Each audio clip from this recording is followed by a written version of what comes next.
Hey, I want to welcome everyone to You and the Law podcast show. Today we've got a great podcast show topic to talk about. We've got a guest that's going to be on the show, and so I am one of the co-hosts of the show, Chief Green, and my co-host Chief Swag is having a few little technical difficulties. Are you there with me? I think he's still trying to work out some technical things on his end, but without further ado, I'm going to bring on Bob. Going to bring on Bob Scales. Bob, how you doing today, sir? I'm doing great. How are you? Oh, doing great, sir. Thanks for taking some time out of your busy evening to come on you and the Lawcast show. I'm very happy to be here. All right, thank you. Well, Bob, I'm waiting on my co-host to get some things situated on his end. He may have some audio, but we may not have video with him. So, and Bob, he goes by the name of Chief Swag. So he think he's got a little swag in Okay. himself. So yeah. So, but let me see. Let me go ahead and see if he. Hey, Chief Swag, you there?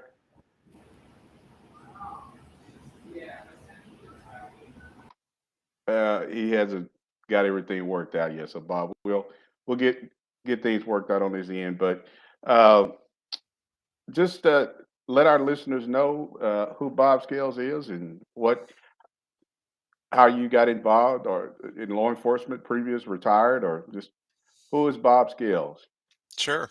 So I'm an attorney. I started out working as a deputy prosecutor in King County, Washington in the 1990s, and then I moved to the Seattle mayor's office in 2000, and I worked for the city of Seattle for 14 years. I was a public safety policy advisor to several mayors, and I worked in the city attorney's office, and I was there in 2011 when the Department of Justice came in and did their pattern of practice investigation of the Seattle Police Department. And that led to the consent decree, and the mayor appointed me to be the compliance coordinator to oversee the reforms required into the consent decree. I left the city and the department in 2014 and formed a company called Police Strategies with some former colleagues from Seattle PD. And we also have a partnership with the Criminal Justice Department at Seattle University. And our goal is to sort of take the lessons learned from the consent decree process, which is Mhm. that um, no one knows anything about use of force because there is no data on use of force. And Correct. so our goal is to help law enforcement agencies collect, analyze, and report on their use of force incidents. And and that has sort of grown into other aspects of policing. And we do racial disparity studies, and we look at stops and arrests and searches. But the core of our work is analyzing police uses of force. Bob, that's kind of how I uh, connected with you was through LinkedIn. You share a lot of great information on that platform. You get a lot of people reply to you. Uh, some are some good comments, and some are kind of like make you scratch your head, kind of like what were you thinking about? Well, But I like the debate. yeah, I don't want to. Not everybody's going to agree, yeah. but I want to encourage the debate and the discussion about the data. hmm and that's what's important. And like you said, it's a debate. Everybody's not going to agree, but I think the main thing is just where people understand, especially the data side of it. And to me, Bob, I think that's something that's not really discussed a lot about. You hear agencies saying, "Hey, they've collected the data, but how are they really analyzing that data and sharing that data with the public?" Yeah, I mean, there's problems on both sides. I mean, you have different advocacy groups and even academics that will collect law enforcement data, and then they'll conduct some analysis of the data and reach some conclusions that really you Mhm. can't reach from the data alone.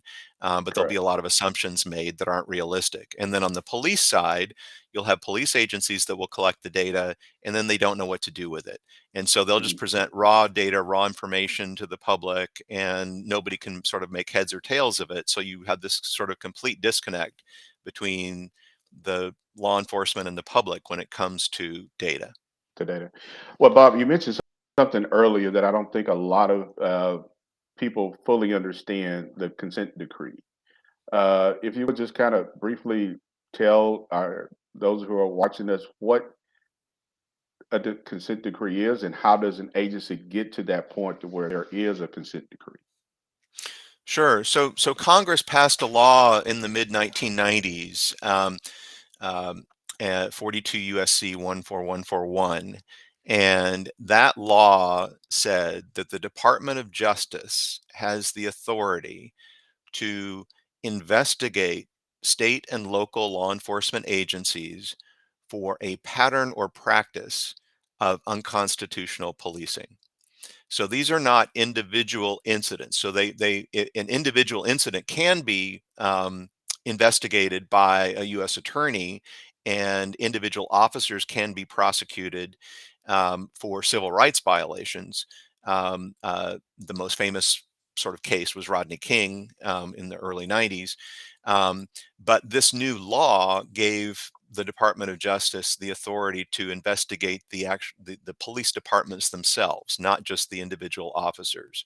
And so if the Department of Justice comes in and finds that due to poor policies, poor training, poor management, poor accountability, there is a quote unquote pattern or practice of unconstitutional policing, then that gives them the authority to essentially force an agency into what's called a consent decree, which is basically a written agreement between the DOJ and the agency. And those agreements are overseen by a federal judge, and they typically have a monitor that measures compliance. And then these consent decrees can last more than 10 years. Yeah. Hmm. And sometimes they go on, I mean, oftentimes they go on way longer than they need to. Hmm. And there are lots of issues and problems with the with the consent decree that we can discuss if you want to get into more detail. But Yeah. basically, that's the process. Well, and Bob, you explained it real well, real good. And I think, a lot of agencies don't, that's a word you don't want to hear as a police chief, that your agency is now under a consent decree because something pretty bad has happened for you to get to that point. And Well, and you lose as a chief, you lose control of your department. You're yeah, no longer in charge of your department. The federal judge, the exactly. DOJ, they run your department for the next decade. They do. Well, Bob, we got a question from Miguel, who is out of Golden Valley, Minnesota, and he says, "Hi, Bob. Is this something that isn't done? Is this something that can be done with different agencies across the United States?" Yes. So the real challenge we have now is number one, the lack of data, and number two, the lack of standardization of the data. So there are 18,000 law enforcement agencies in the country. Um, I guarantee that every one of them is collecting and looking at use of force in a slightly different way. Hmm. So, some agencies, for example, will count the pointing of a firearm as a use of force. Some agencies do not. Some agencies will only report on higher levels of force, such as strikes or takedowns and the use of weapons.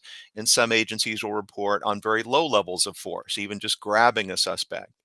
And so, it's really hard to make these interagency comparisons and really sort of see, well, what are the use of force practices in my region or my state, and how have things changed over time.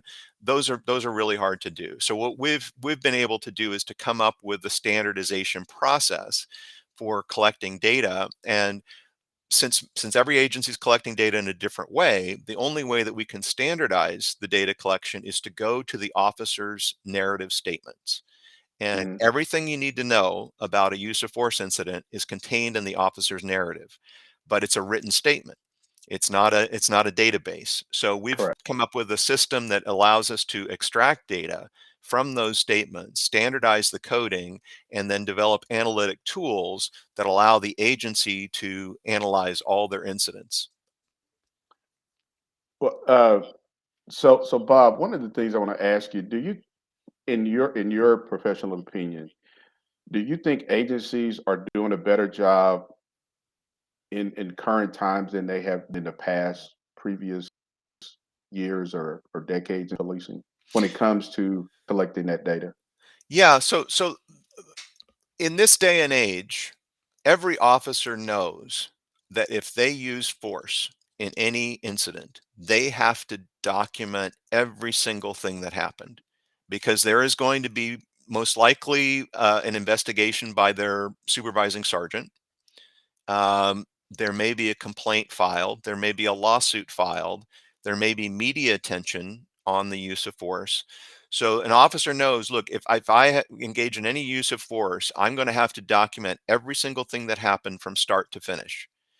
And so right now, that's pretty much uniform. I've never found an agency or seen an agency where I can't get all the data I need to analyze the use of force incident from the officer's narrative. What's not happening is that the agencies are not creating databases that allow the data to be analyzed. You can't analyze, statistically a narrative statement. You have to have data in some type of electronic format that allows you to do that kind of analysis. Otherwise, Mhm. you're just reviewing individual incidents and looking at qualitative data. But in order to analyze, what is the threat level? Did the suspect flee? What was the crime level being investigated? What level of force? What level of resistance? All of that has to be extracted and coded using standardized formats. Well, and this is another thing that the majority of our agencies across the United States, as you know, are probably you know small and rural agencies. Probably agencies that are 20 below as far as their manpower. Um, what is your opinion as far as those agencies being with the current technology using that data? Because a lot of agencies who are small and rural, they may have only have 30 officers, Yep. and they may feel this is just not something that we have the resources to do. Yeah. So obviously, use of force is relatively rare. Hmm. Our estimate, based on the data we've collected from 91 agencies in 8 states, is that about 4% of arrests result in a use of force. Hmm. So if you're a small agency and you're only making about 100 arrests a year, you're only going to have 4 uses of force a year on average. Correct. Um, and there are a number of different records management systems that are out there, some of which are very inexpensive, that you can enter data into those systems. The problem with every system that's out there is that they're not designed for analytics and they're not designed for reporting. They're just designed to sort of keep the information in an internal records management system. Hmm. And so the what we do, we don't provide IT systems or records management systems. We're purely an analytical service. So Okay. we do the analysis, we collect the incident reports, we do the analysis, and then we provide dashboards and reports for the agency. So if you're a and everything we do is based on the number of use of force incidents. So if you're a very small agency, with only a few uses of force, then the cost of the system that we do is much less than a larger agency that may have hundreds or thousands of uses of force. Hmm. But having said that, what we really need to do right now, we're only working with individual agencies, but what we need to have are statewide systems that standardize the data collection and the coding for all departments.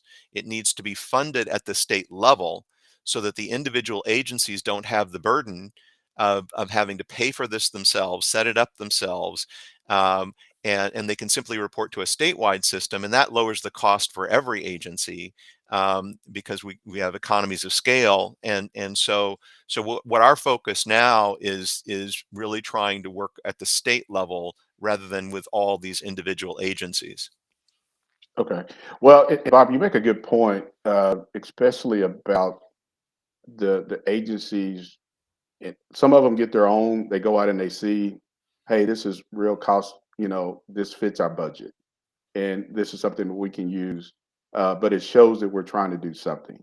Um, but there again, instead of really reaching out to uh, someone like yourself to get more information about, hey, is this a system that's good for us?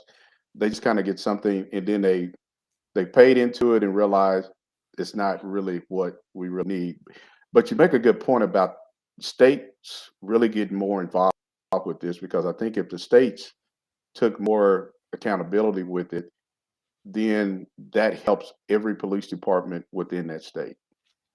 Yeah, one of the things that you mentioned, which I think happens a lot, is that there's a lot of checking the boxes that go around.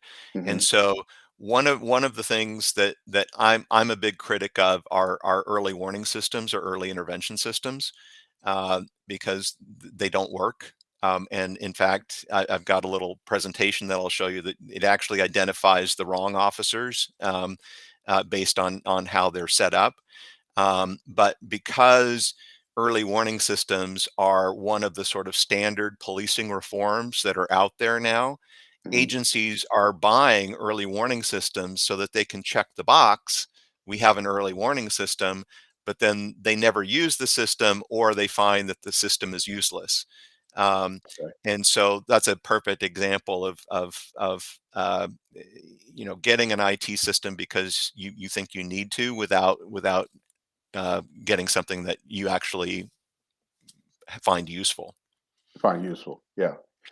So Bob, with everything that has happened over the past decades, but just recently with, you know, going back to Ferguson, and everything that's happened since then, uh, do you see more police departments, uh, when questions are coming up about the data that they may have related to traffic stops or related to officer use of force, that they are, uh, what kind of response have you seen since some of these things have occurred across the United States? Yeah, the big issue with policing data right now are racial disparities.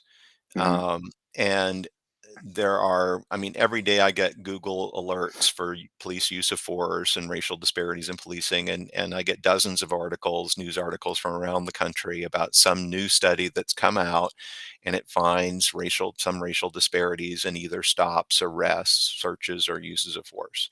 And invariably I'll look at the report or the data and just find, so many problems with it. For one thing, most of these types of studies, I'd say more than 90% of them use population as a benchmark to Hmm. calculate the racial disparities.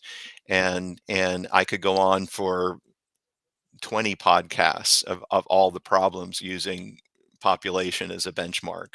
Hmm. um, and when you do that, it always produces the same results. Doesn't matter what size department you have, how big your population is, or anything else. If you use population, you're guaranteed to get large disparities for certain demographic groups. Um, it doesn't say anything about bias in policing, but that is how it's interpreted. There was the most recent big study came out from the Office of Inspector General at Chicago, and they found racial disparities in stops and searches and uses of force for Black residents in Chicago. Hmm. And now there's again they didn't reach any conclusions about racial bias, but that's obviously was the intent of this report, is to tell everybody that there must be widespread bias in Chicago police officers because look at these racial disparities. But that is what I see as sort of and this is not new. I mean, in the late '90s and early 2000s, there was a lot of focus on traffic stops and racial disparities in traffic stops, and you had, the term "driving while black" that became sort of part of the mainstream, dialogue about this issue. And that is sort of morphed now into more uses of force and uses of deadly force. But this issue's been around for a very long time. Well, it has, especially when you bring up, driving while black, and traffic stops have been kind of the focus on some, advocacy groups, because to them it shows where kind of like in Ferguson, where you had a population of minorities that were probably 65%. Then when you looked at the number of traffic stops or the number of people going to court, the the numbers were really high. And so a lot of people question that. And so my question is, when you look at numbers like that, are those numbers pretty accurate, or is there some in there where it really doesn't tell the whole story? If that makes Yeah, and one really important thing is that in whenever I sort of criticize a racial disparity study, I'm never challenging the accuracy of the data. hmm The data that's being put out there is accurate. The population data is accurate. The stop data, the arrest data, the use of force data, all of that is probably very accurate. What I'm Yeah. challenging is how they're analyzing that data and the conclusions that they're reaching from that analysis. Um, just one of many examples I could give you is that when we have done racial disparity studies, we use what we call activity-based benchmarks rather than population benchmarks. And so what we're able to do is to look at a more meaningful benchmark. So any racial disparities that are found are much more likely to be due to either subject behavior or officer behavior than if you look at the population. And many Okay. times when these racial disparities come out, um, what policing advocates will talk about is they'll say, well, we want police to stop making traffic stops and to stop enforcing low-level criminal offenses and Okay. only focus on violent crime and felony crime.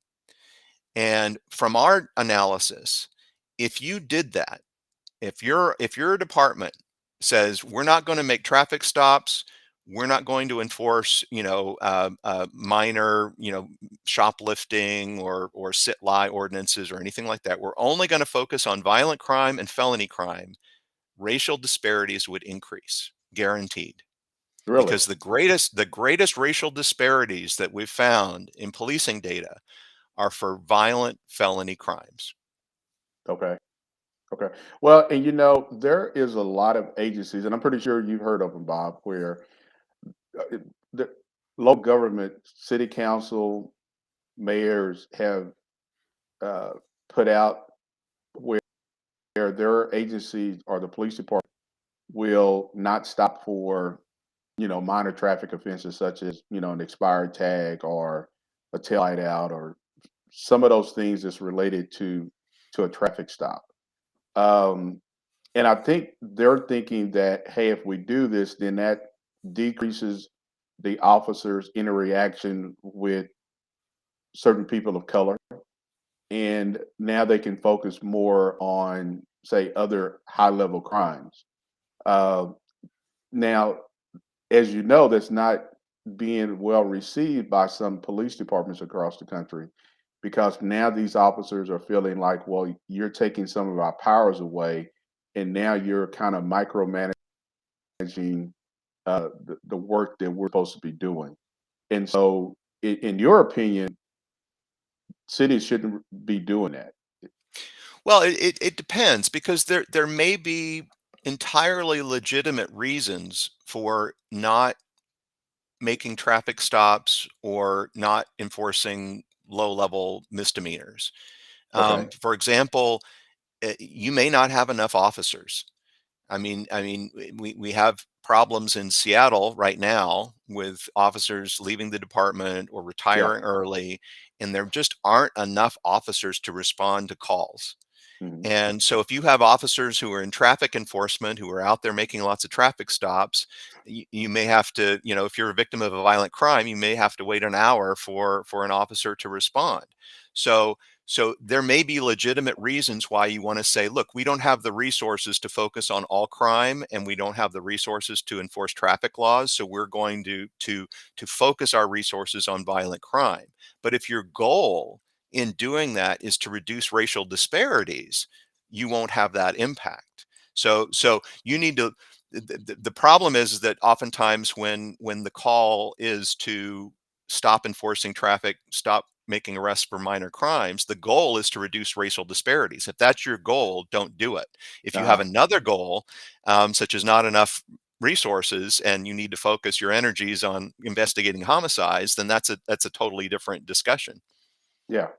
Well, and I think, you have some people who really don't fully understand how those things actually work. And so and they've got some good intentions.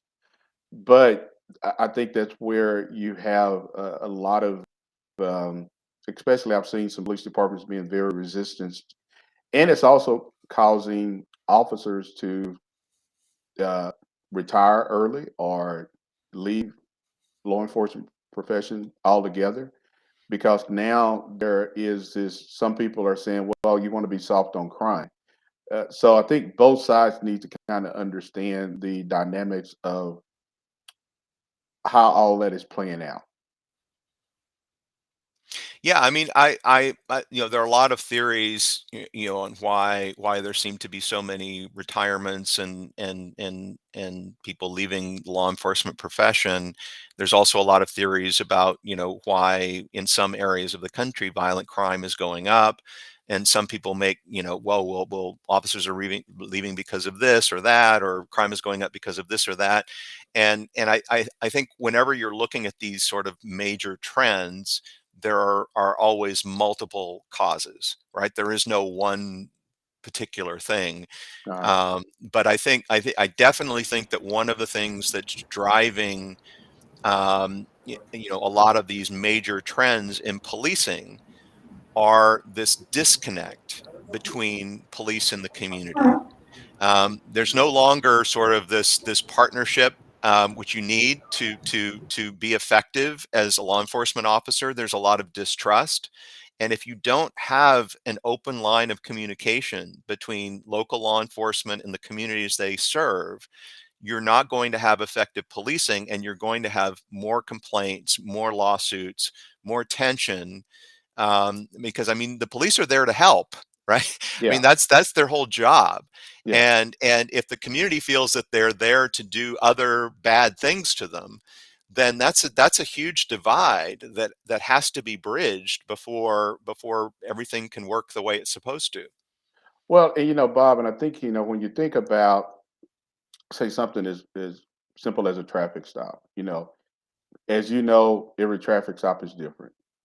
The outcomes can be good, the outcomes can be bad, and I think when you're thinking about if you're pulling, stopping a vehicle because of a minor traffic offense, such as, say, it may be an expired tag. Well, who knows what that person may have done previously that you may be unaware of that didn't receive a call for service, and all of a sudden you stop that car and you determine that there may be a kidnapping, some other type of crime that has occurred, but now you've got officers who are very apprehensive to do that because of some type of policy or some kind of um, something come down from the city that says, "Hey, we need to stop," uh, which is something we no longer want our officers to do.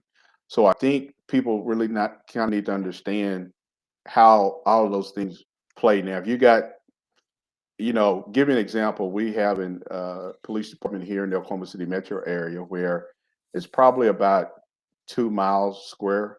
Uh, the population is probably 500 people, but their primary objective is traffic stops. That's all. Mhm, They generate uh, probably over $800,000 a year mhm. in traffic stops and asset forfeitures and Yep, seizures. yep. Now, that's not good because now they're facing they're facing some class action lawsuits. So if that, but they don't respond to any type of calls within their city limits related to maybe a domestic or a house burglary. Everything they do is strictly based on traffic enforcement. So if someone calls 911 for a DV assault, they won't respond?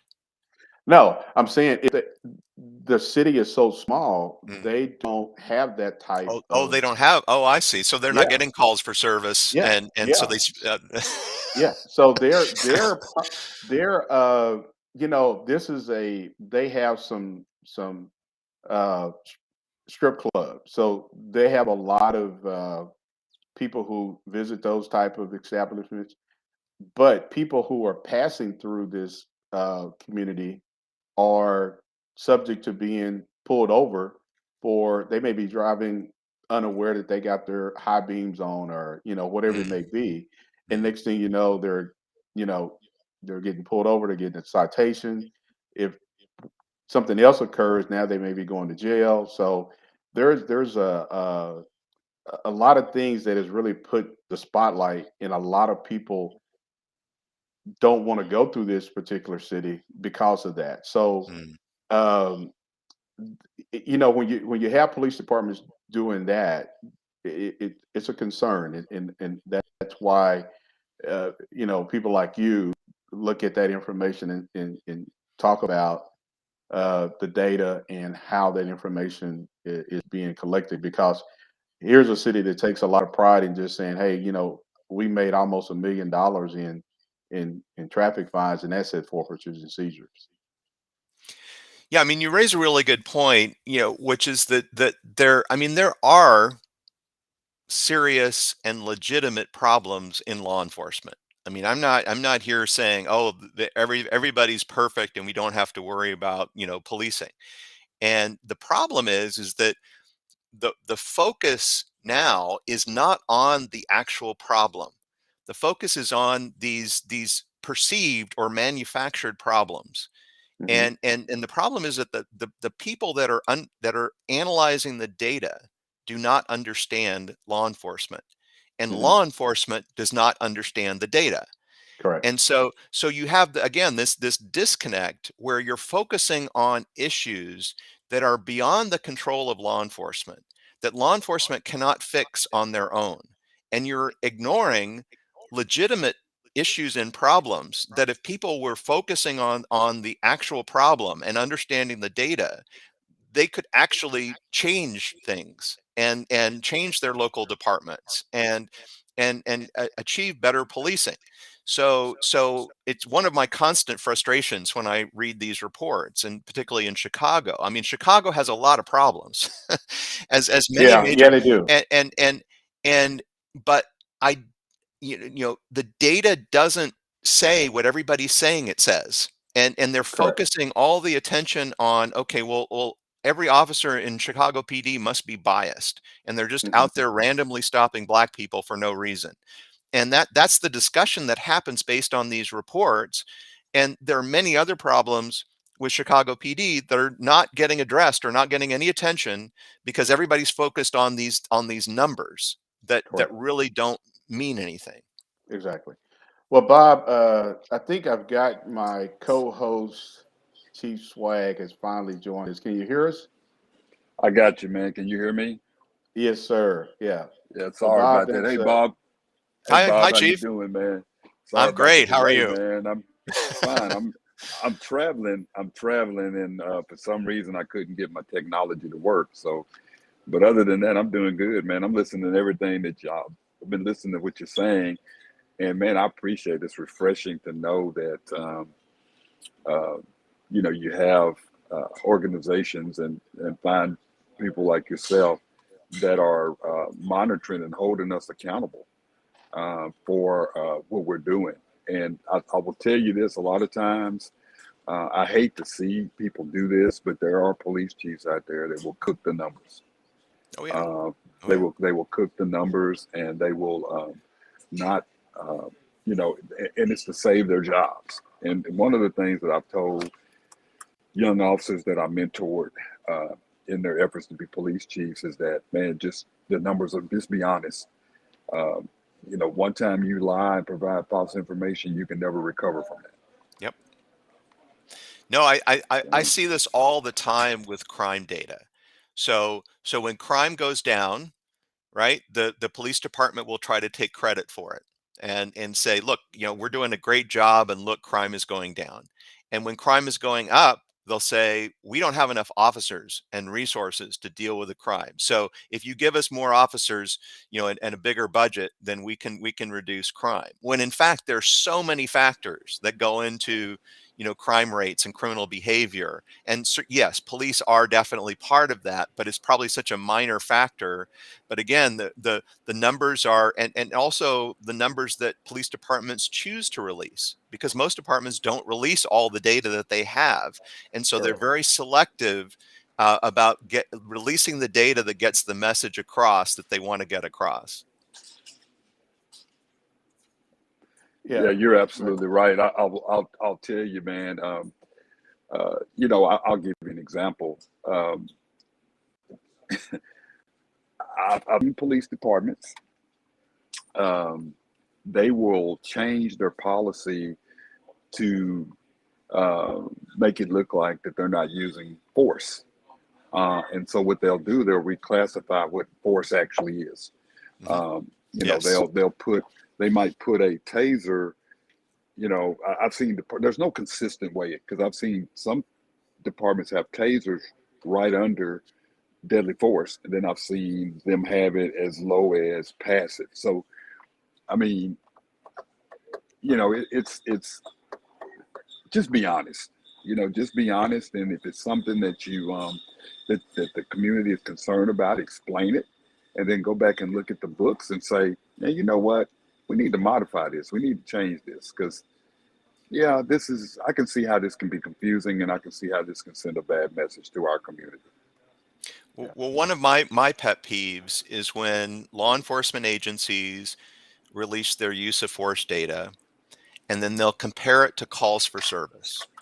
And what they'll say is, oh, we have, 10,000 calls for service every year, but only 50 uses of force. And therefore, our use of force rate is less than 1%. Isn't that great?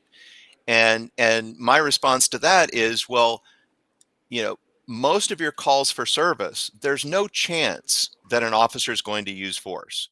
If you're responding to an accident, if you're responding to a victim who was burglarized the day before, there's no chance of an officer showing up and using force. So why are you using that as the benchmark?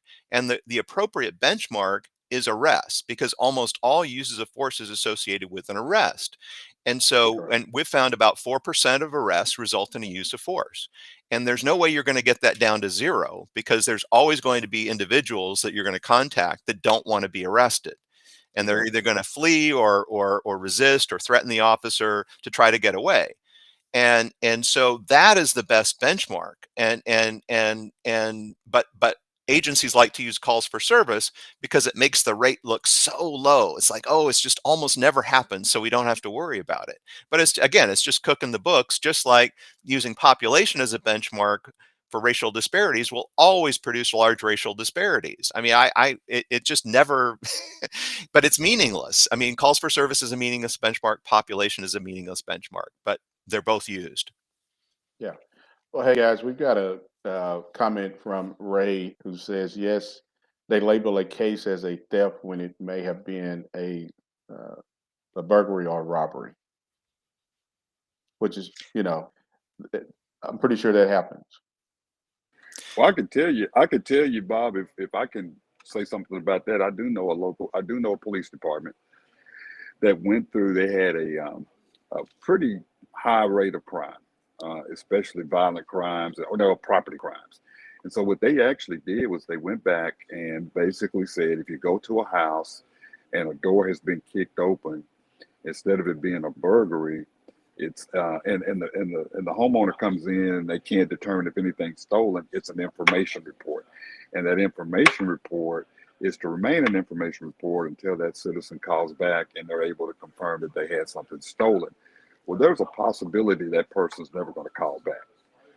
And so now what you've gotten is a burglary, but it's listed as an information report, which information reports are not criminal offenses. So there are those individuals that do that, and I've even seen officers that have said, um, "Well, I go out to a domestic disturbance, but I know that the district attorney or prosecuting attorney will not uh, prosecute on this type of case. So I'm not going to do a domestic. I'm just going to make it as a information report. And they Yeah. go by saying, well, the history of this prosecutor is not, but that's not for us to decide. Well, exactly. It's Let the prosecutor yeah, have the burden of declining those cases, right? Let them take the right, fall for that. Yeah. But and the right. thing about the burglary is, I know there are different state laws, but I think most laws on burglary say that it's an unlawful entry into a home or a building with the intent to commit a crime. You don't actually have to commit a crime That is inside for it correct. to be a burglary. And so to say, well, you have to have a burglary and it has to be reported as a theft or something inside the house is crazy, because I mean that is literally, Mhm. like you said, cooking the books. That's cooking the books. And just think about it. You know, I know a guy, I supervise a guy. Matter of fact, he ended up getting demoted for this when I was talking about the domestic situation. He basically said that, oh, we've been out there before. She doesn't prosecute. Just do a information report or cover your butt report and it'll be fine. And the guy came back out there that night, and thank God he didn't kill this lady, but he came back out there that night, and forced his way in the house, and we were able to get there in enough time to detain him. But can you just imagine how many of those type of things happen throughout the nation on a daily basis, where people are afraid to say sexual assaults? Um, you know, well, we're not gonna record it as a sexual assault until we can prove that something actually happens, because she could be lying, and that's, and that's bad on the guy or bad on the girl, and Yep. you can't do that. You No. can't do that stuff. Well, and it's obviously not law enforcement's job. It's the prosecutor's job to determine whether the elements of a crime can be proved beyond a reasonable doubt. It's the police's job to investigate and refer cases to the prosecutor for those judgment calls to be made. But I mean, the law enforcement, they're just there to investigate, right? Not to judge.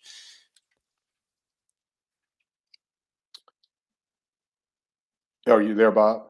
Yes. Did I? Okay. Okay. Yeah, Well, hey, absolutely. I heard you, Bob. okay. Well, Bob, I know you've got some information you want to share with us. So, do you want to be able to pull that up so we can get that put up so you can Sure. Yeah, share I that? just have some uh, a quick PowerPoint. I thought it might be interesting. It's sort of hard. Sometimes it's dense to talk about just data, and listen to somebody talks. Sometimes it's easier to have a visualization. But um, Okay. I've actually gone through some of the introductions. But I wanted to. This is just about no data available, since we've already talked about a lot of this. But I want to talk about sort of how we go about collecting data that I mentioned earlier. So we actually go to the Uh-huh. incident reports themselves and the officer's narrative statements, and then we extract up to 150 different data fields from every use of force incident. So this is every relevant piece of data from that incident. And then we build a series of dashboards for the agency. Um, and we need to know everything that happened before the force, everything that happened, the dynamic between the officer and the subject, and then what happened after force. And we need to collect data at the incident level, the suspect level, and the officer level. Most data collection programs will only look at the officer, right? How many times did your officers use tasers? How many times did they use a takedown? They don't look at what the suspect did, which you have to understand in order to understand why the officer used force. Otherwise, you're just counting widgets that don't mean anything. Correct. Um, and again, I talked about this key finding that about 4% of arrests use of force. And one of the key issues here is that if you have officers in your department and they're very proactive, they're on patrol, they're making lots of arrests, they are going to have more uses of force, guaranteed. Yeah. If you have a detective that sits behind a desk most days and gets out, in his car to do a investigation after the homicide or whatever occurred, they're almost never going to have any uses of force. So this is why I don't like early warning systems, because early warning systems flag officers that use the most force. And those are generally your highest performing officers because they're making lots of arrests. So basically, you're telling officers, we don't want you to use force. because nobody wants to be flagged by the early warning system. But these are officers that are most likely doing nothing wrong. They're simply making lots of arrests, which presumably you want your officers to do. You want your officers to enforce the law and make arrests when they find unlawful activity. So it's a complete disincentive. Gotcha. And this is just looking at, this is data from San Jose PD that we put in our report, but it shows you the use of force rates depending on the types of crimes that your officers are dealing with. That will determine how often they use force. So, for example, for traffic stops in San Jose, only 1.2% of arrests for a traffic offense result in a use of force. So if your agency almost does entirely traffic enforcement, your use of force rates are going to be very low. But as you go up into weapons and violent crimes, you see the use of force rate jumps up to 8%. And then we get the highest ones for trespass. And a lot of these are homeless individuals that refuse to leave. They may be camping in a park or something and they refuse to leave. So the officer has to use some level of force, usually low levels of force, to remove them. Disorderly conduct, 16% of disorderly conduct arrests result in a use of force. These are individuals that may have mental health issues, they may have substance abuse issues, and they're already out of control. And so they're much less likely to comply with an officer's order. And the highest rate is for probation violations. And these are individuals that know they're on probation. They know if they have contact with an officer, they're likely going straight back to jail.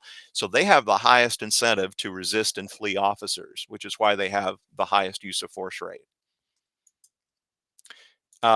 This is looking at, I think most people don't understand why officers use force, right? People know that officers do use force, and you hear about deadly force incidents a lot, but why do officers use force? And so what we looked at is what are the reasons that officers are using force? So this is data from more than 90 agencies, more than 15,000 incidents, and we found that 38% of the time the officer used force because the suspect fled. And usually when a suspect flees, they don't just stop and surrender, right? So you're going to have to No. use some level of force to stop that person. Mhm. 25% of officers use force because the suspect was threatening them. 12% of the officers were actually assaulted by the suspect before the officer used force, so they were simply defending themselves. 10% of the cases, the suspect was assaulting or threatening a third party in the officer's presence, and the officer used force to stop that assault. And that leaves 15%, which I call high discretion. So these are incidents where none of these factors were present. So to the extent that de-escalation is possible, it's only possible in about 15% of the cases. And so these are not, bad uses of force, but these are situations where the officers actually have time and the ability to use different de-escalation techniques. And the last finding I wanted to show you, which is also counterintuitive and shows why early warning systems don't work, is that we found that officers who use force more frequently tend to use force more appropriately. And by that, I mean that the way that we calculate things, we look at justification scores under Graham v. Connor, and we look at potential excessive force with force factor analysis. So the officers who use force more frequently tend to have higher justification scores, and they're less likely to be engaged in excessive force. And we think the reason for that is that if an officer's never used their taser before in the field, the first time they use it, it might not be at the appropriate time, and they might not use it as effectively as an officer who's used their taser multiple times over the years and who has more experience. An officer who's never done an armbar takedown, the first time they do that, they may not be very successful, as opposed to an officer who has a lot of experience using that technique. So again, this flies in the face of early warning systems because the early warning systems are always going to flag your officers that use the most force, which are probably not doing anything wrong. And it's the officers who rarely use force that you need to be taking a closer look at. Oh, So okay. that's just my little summary. Okay. I mean, it's some great information. And Bob, so we've got a couple of comments from Ray who I've got up on the screen here. He says, "Look at what the suspects do actually can help to improve training where we can determine certain factors.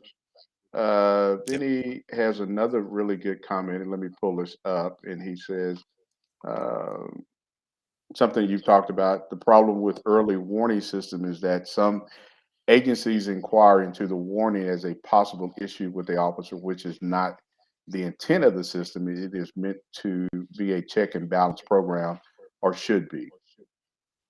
Yeah, the big problem with one of the big problems of early warning systems is that they're not supposed to be part of the disciplinary process, right? They're not supposed to be punitive, right? It's supposed to help officers, but the way that they're used and the way that they're designed is to identify officers that they think are doing something wrong, and then take corrective action before the behavior leads to a complaint or a lawsuit or something.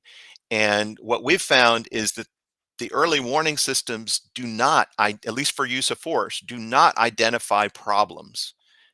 They, in fact, identify officers that don't have problems. And so you're essentially counseling and telling officers, well, you've got a lot of use of force this month. Maybe you want to do something different, when they're usually officers that are making lots of arrests and they're doing what you want them to do. The question isn't how many uses of force you have. The question is how many uses of force you have that are out of policy. That's the key question. If you have an officer that has 3 uses of force in a year, but they're all out of policy, that's a problem. And that's not what the early warning systems do. Yeah, and good reply or a good response, Bob. But then Ray goes on to say de-escalation isn't always verbal, but that is often how it is viewed by the community. Yeah, absolutely. I mean, I've been through the 40-hour de-escalation training here in Washington State, and I think they're great. I think de-escalation is fantastic. Um, Great skills to have, but you can't use them in every single case. And it's actually, as we showed before, I mean, if a suspect is fleeing from you and they have a gun or something, you can't de-escalate that.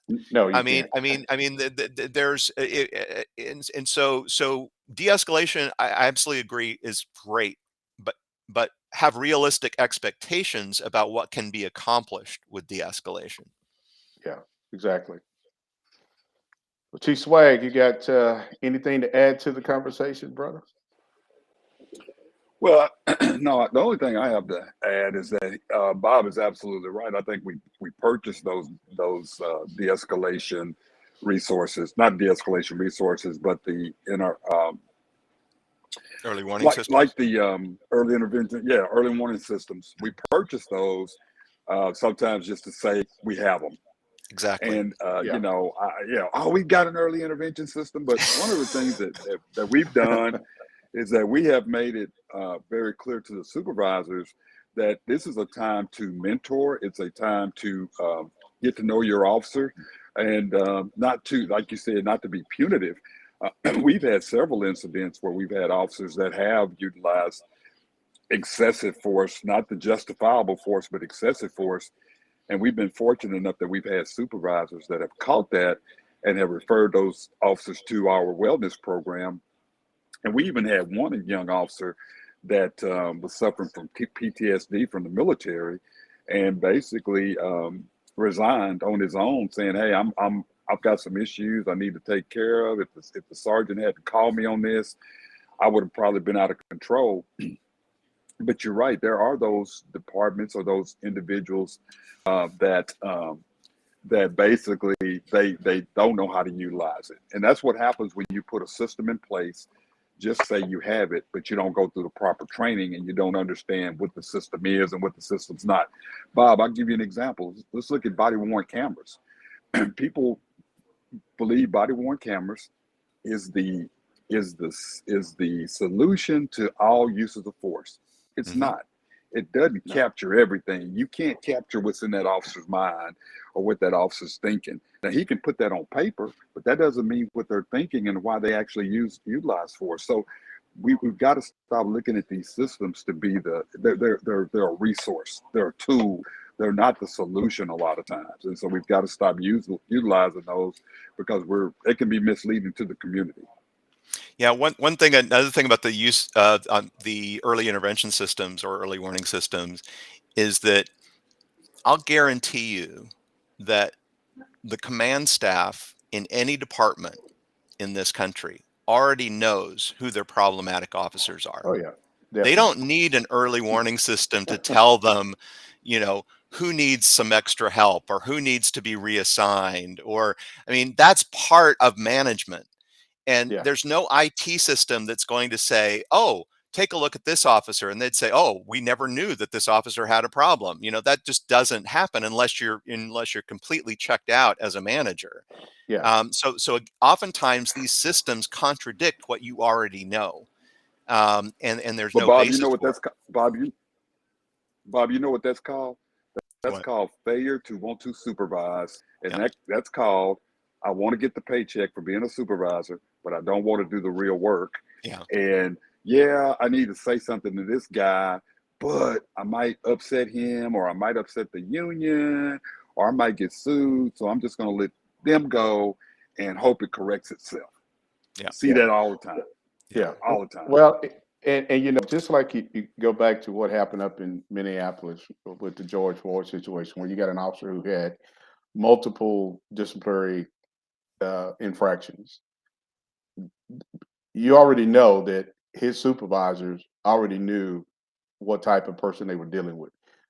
Yep. But just with the culture of policing, uh, we're not going to do anything. But probably also thinking if we do, now we got to deal with some administrative issues, and now the FOP may step in, and now we've got to deal with all these things. So we'll just kind of be quiet, and hopefully doesn't continue down that pattern. But But as you see, Virgil, can I say yeah, something? go ahead.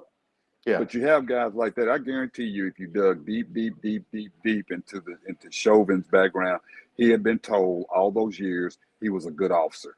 oh He's a yeah, good definitely, officer. I guarantee you that. I guarantee yeah, you that his supervisors had told rookie officers, "That's who you want to be like. He's a go-getter, man. He's out there kicking ass. He's doing this. He's doing oh yeah, that. yeah, That's who you want to be with."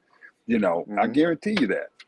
yeah, yeah, I think that's what the three officers who were just tried and convicted who were with Chauvin, I think that's what they all said, is that he was the senior officer. Everybody looked up and respected him. He had a great reputation in the department, so they just hmm, followed along. I mean, that was their defense anyway.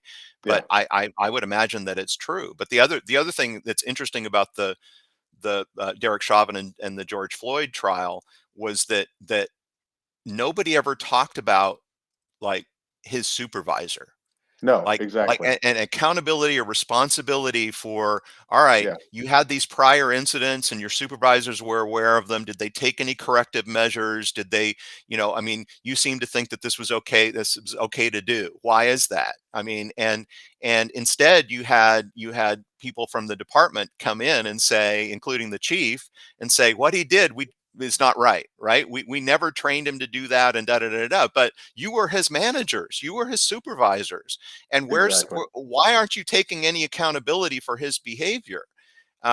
Because obviously there's some disconnect there. If you say that he shouldn't have done what he did, then why didn't you stop him earlier?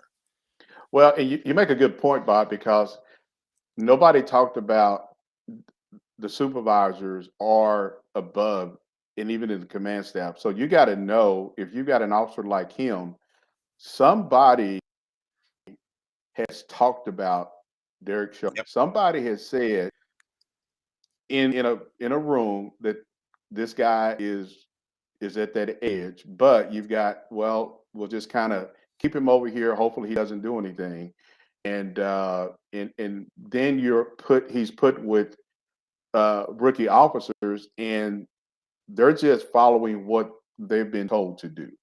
So that's probably why you didn't see them, even though they had a policy of duty to intervene, they didn't intervene because of who this senior officer was. But dang, Yeah. hey, And Virgil, when does common sense kick in, though, Virgil? Well, When does common sense yeah, kick in? and you got to ask yourself sometimes, when you're going through these uh, processes of hiring these guys and putting them in uniforms and sending them through the academy, how much common sense do they use? I'm just looking at one comment here that talks about Derek Chauvin Yes. had a lot of Okay. unfounded complaints and that kind of thing. And I want to emphasize that I don't know the facts, right? I don't know that Right. he was poorly supervised or that he had, problems with. All I'm saying is that they need to, you can't just stop at Chauvin and say, okay, well, now Chauvin's convicted of homicide and we're done, right? You need to Correct. look at, okay, what was it that led Chauvin to do what he did that resulted in a death? And was there negligent supervision? Did he have prior problems? And but instead, it's like everybody's just thinking, oh, okay, well, the officers that were involved are now all convicted. Now we're done, right? We can move on without looking at responsibility in other aspects of the department, looking at training, looking at policies. I mean, the department's under investigation now by the Department of Justice for pattern or practice, and I'm sure that DOJ will find. I mean, they're investigating Phoenix and Louisville and Minneapolis, and I guarantee you they will find a pattern or practice whether there is one or not, right? Because the consent decree process is very political, and they're Yeah. picking the highest profile departments, but the department and the city should have been doing this without DOJ involvement, right? Exactly. They Yeah. needed to have done a complete top to bottom review of this incident and then made corrective measures, so that it doesn't happen again. But I'm sure that wasn't done, or at least Correct. it's not publicized about it being done. Correct.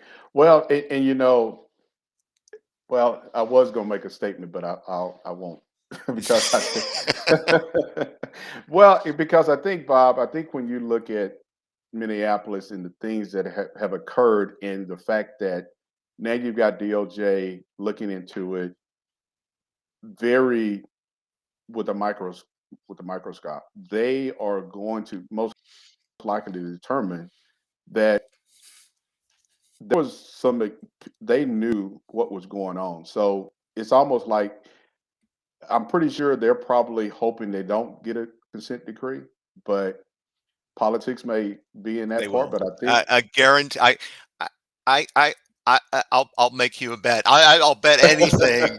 That they will. They'll find. They can't. They cannot not find. Right. I mean the pressure. On DOJ, and they went in there, and so what? It doesn't matter what the data says. It doesn't mhm, matter factually what they find. They did this in Seattle. They made stuff up in their findings letter when they found a pattern of practice. They literally made stuff up, and they wouldn't tell us. They said I was in the city attorney's office at the time, and when they showed us their findings letter, they said that 20% of Seattle PD's uses of force were unconstitutional. 20%. It would be about 250 cases over a 2.5 year period. And we said that's not possible. We review every single use of force incident. Yes, there are some that are out of policy, but a very small percentage, less than 2% are found to be out of policy. And then the department takes corrective measures. But there's yeah, no way that 20% of our uses of force are unconstitutional. So we said, show us the cases.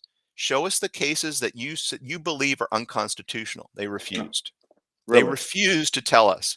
And then they produced some example cases in their report without identifying the cases.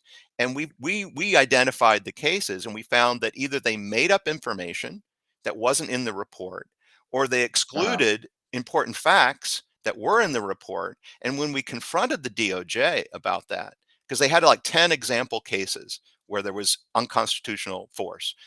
And what DOJ said is, "Oh, these are just like collections of cases and examples that we sort of put together from different cases to show examples of." No, I mean it's like it it's a sham, and unfortunately, it's being used for political purposes instead of what it was designed for, which is to take care of the worst departments that refuse to reform, right? If correct. a department is willing to reform and willing to implement all of the reforms that are needed, then why do you need a consent decree?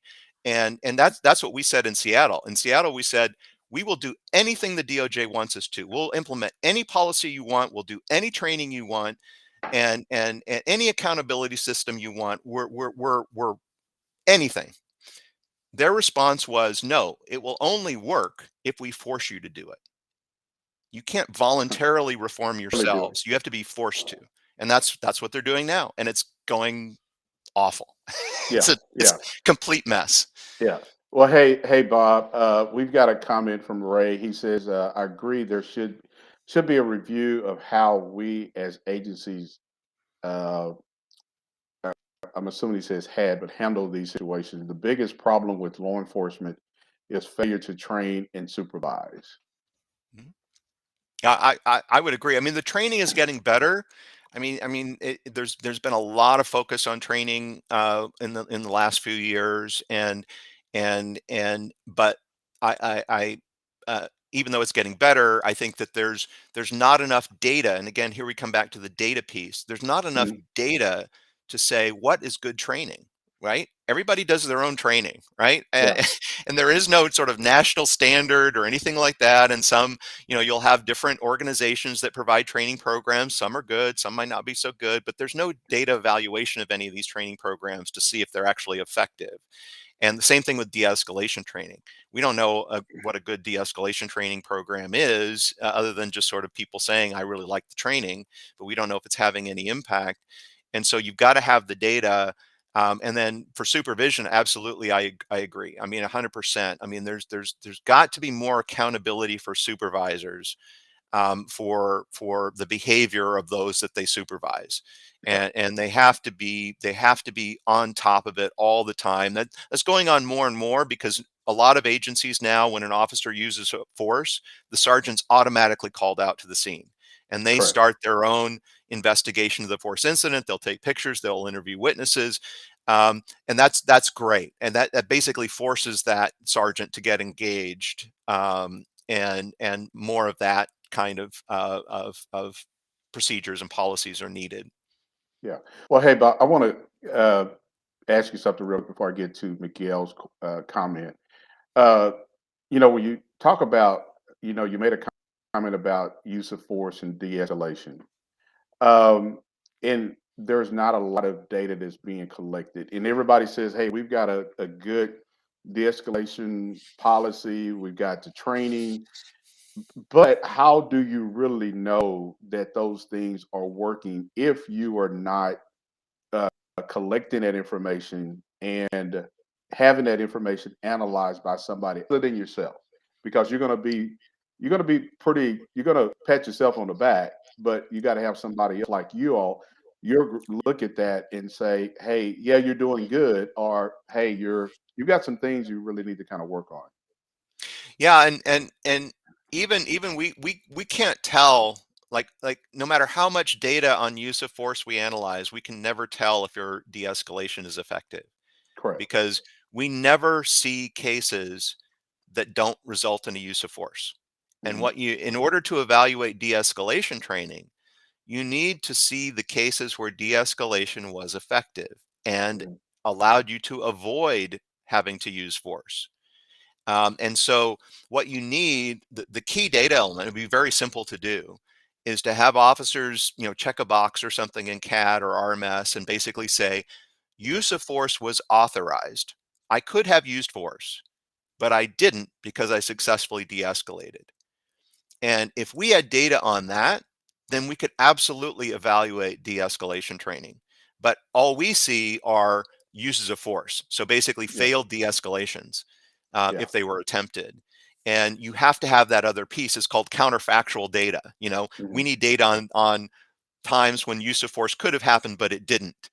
Correct. And that data doesn't exist anywhere. Correct. Okay. Well, hey, Miguel's comment is he says, I don't know much about police departments, but it would be great if there could be a separate department that could take a look at those officers with stress or the ones using excessive use of force. Yeah, I mean, there are, in recent years, and certainly under consent decrees, what normally happens is they set up a use of force review board. So Hmm. you'll have different officers in the department, and sometimes they might have civilian members of the board, but they will review each use of force incident, or maybe only higher levels of force, and they'll make Okay. an individual determination on that force, and also any recommendations for policies and training, or supervisors. Um, I think those are great. And I think Chief Swag mentioned earlier about body cams.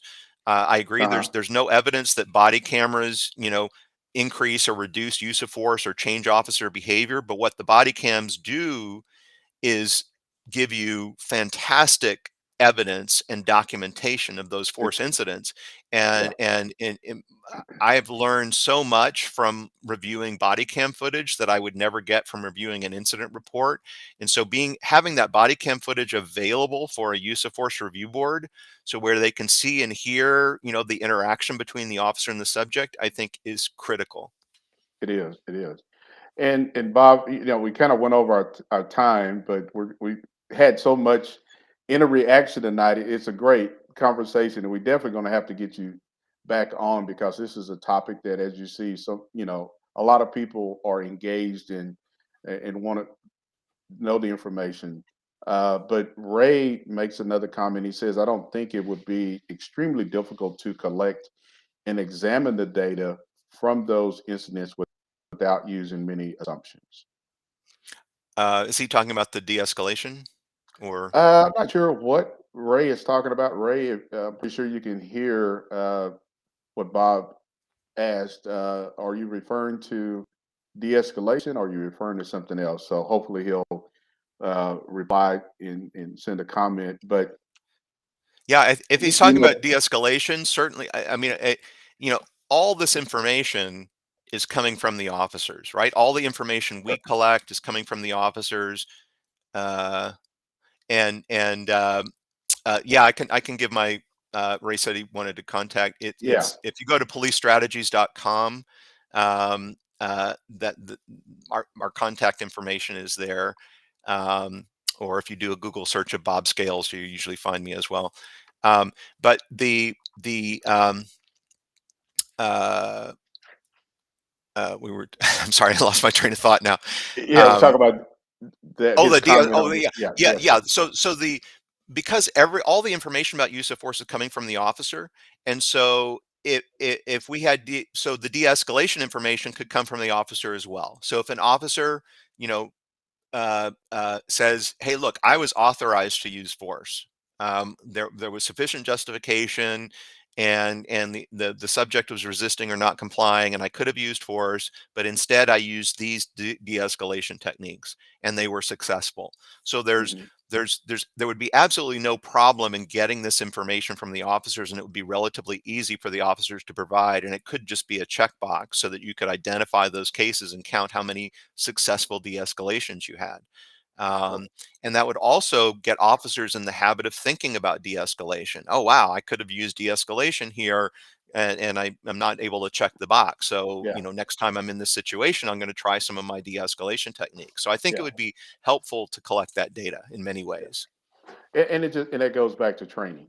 Officers putting it in their mindset, what they've been trained and how to utilize that training. Because oftentimes, and I said training, but Bob, as you know, you can give officers all the training, and it can just go out the door in a matter of Yeah, they seconds. have they have to use it. They have to Yeah, use it on a yeah, daily basis. Otherwise, yeah, yeah. they'll just forget it. Yeah, yeah. Well, hey, Bob, it's been great, sir. And hopefully you can come back on I'd and love join to. us again because it's been great having you on the podcast show talking about this great information related to agencies collecting data and how they are analyzing that data and especially being very transparent with the public because the public wants to know that information. And I think we've got another comment from Miguel up here who says, where it says, let me pull that up. He says, these were great topics of discussion. Thank you guys. So, Miguel, thank you, and thank Ray uh, for tuning into the show. Um, And so, Bob, let everyone who's on the show know how to reach you and contact you if they got any further information. Sure. So our website is policestrategies.com, and my email is bob@policestrategies.com. And I love talking about this stuff and helping law enforcement agencies and communities understand data better. I'm going off to the Midwest and doing a presentation for community groups, at the end of the month. If you're really interested in hearing all my thoughts on on a lot of studies, you can go to my LinkedIn, and Yeah, yeah, definitely. I post way too much, No, but no, I no, you don't. No, and I but tell you, yeah, it is some great information. It is. thank you. No, I've really enjoyed it. It's always I like I said, I never tire about talking about this stuff. Well, good. Well, good. And again, and like you said, Bob, he's on LinkedIn, so you can definitely uh, find him there. And just like I did, that's how I found you. And we connected, and because you're out on the West Coast in Seattle, where the weather is probably a whole lot nicer than It it is is very probably nice in the today. Midwest. Yeah. Today for Yeah, once it's nice. yeah, yeah. So here we're going to be getting some snow, and Wow. so that's part of weather in Oklahoma. In So Oklahoma? yeah, yeah, in Oklahoma. Yeah, it snows in Oklahoma, Bob. But in March?